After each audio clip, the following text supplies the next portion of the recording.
I was here last year in the same hall, and we had again discussed reforms. Well, the first thing I tried to do when I came into the ministry was to ask three very basic questions.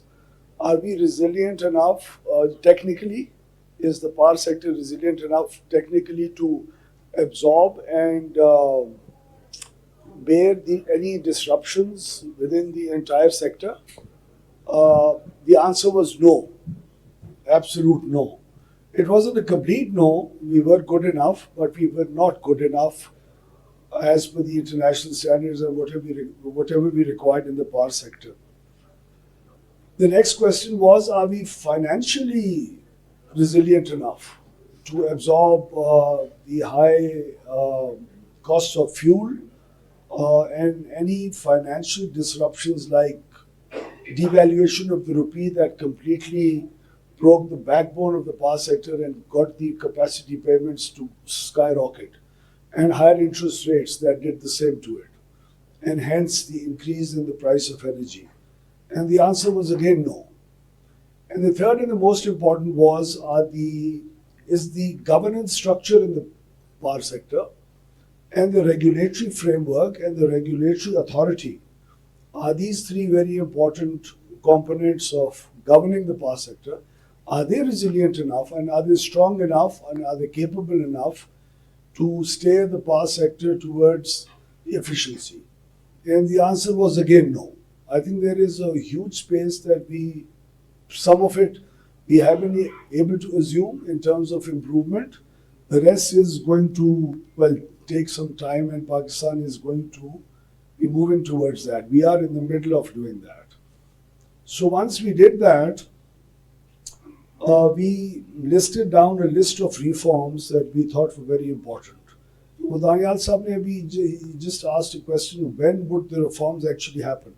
Reforms, in my humble opinion, is an ongoing process. But as far as the power sector is concerned, we have been through some very important reforms. They need to take effect now, and they would take effect, inshallah, in the very near future. And there are about 28 odd reforms that we have already taken. One of them is the introduction of the competitive energy market, which should be rolled out by January or February this year, within the next few months. The other is the depoliticization of the power sector economy as far as the distribution sector is concerned. These were painful reforms. Us politicians and the political economy used to revolve around that. There was a 580 plus billion rupee political economy and inefficiency around that, which we've been able to improve. Then there was the circular debt management, which we have been able to reduce to a great extent. Then there were the IPP negotiations.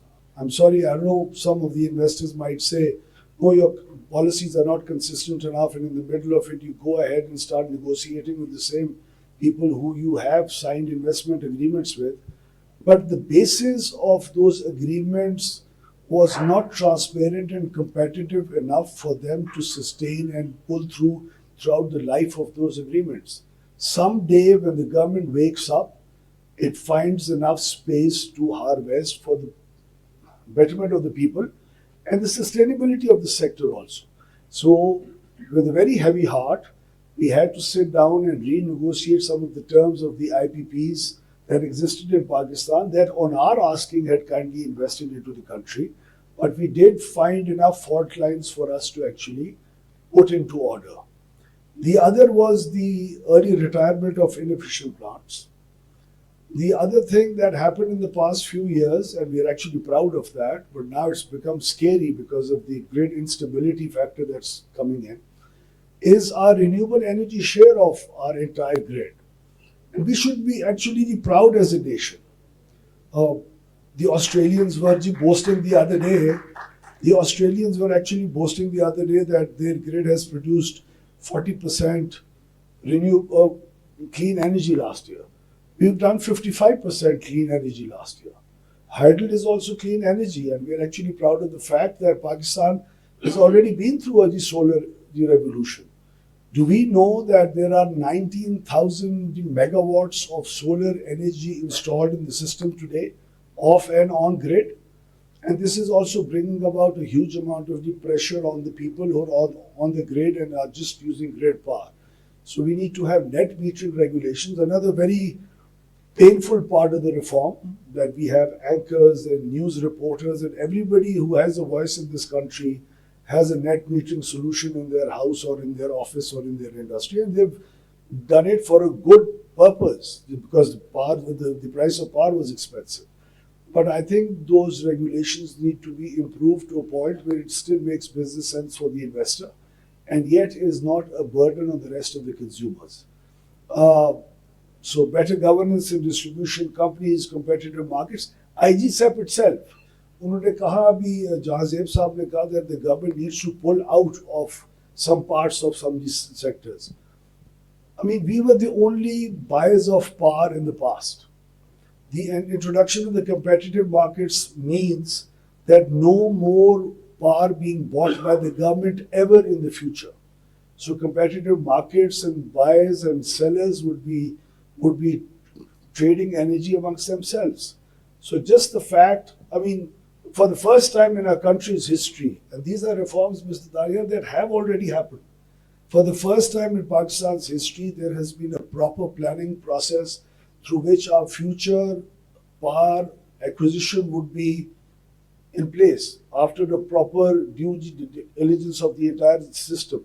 It's the first time that our IGSEP has been overlaid by the transmission expansion plan, which would ensure that the transmission constraints are taken into account when you want to buy power and want to even get the competitive players to actually put plants in different parts of the transmission system to be traded and wheeled across. The wheeling charge is not ideal, whatever is going to be determined, but it's a big step, it's a big improvement, and we've extracted the standard cost of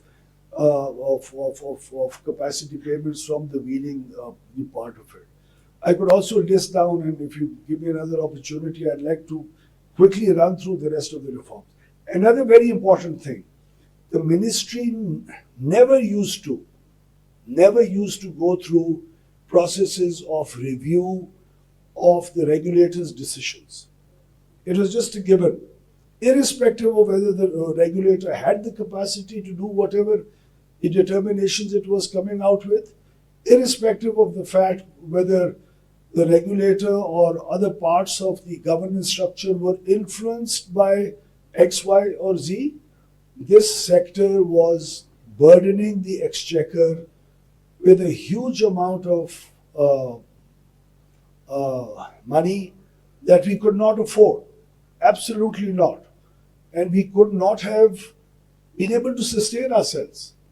Just can you imagine an inefficient multi-year tariff regime being now implemented for the future privatized distribution companies? This sector would cripple in a year. You would not have any distribution company actually survive, and the Q block actually survive with the kind of subsidies that we have to give out in the form of uniform tariff subsidies. So these are big steps that the ministry has already been able to take, and we hope that we do harvest and are able to have trimmed the inefficiencies to a point where the power sector can grow in the future, inshallah.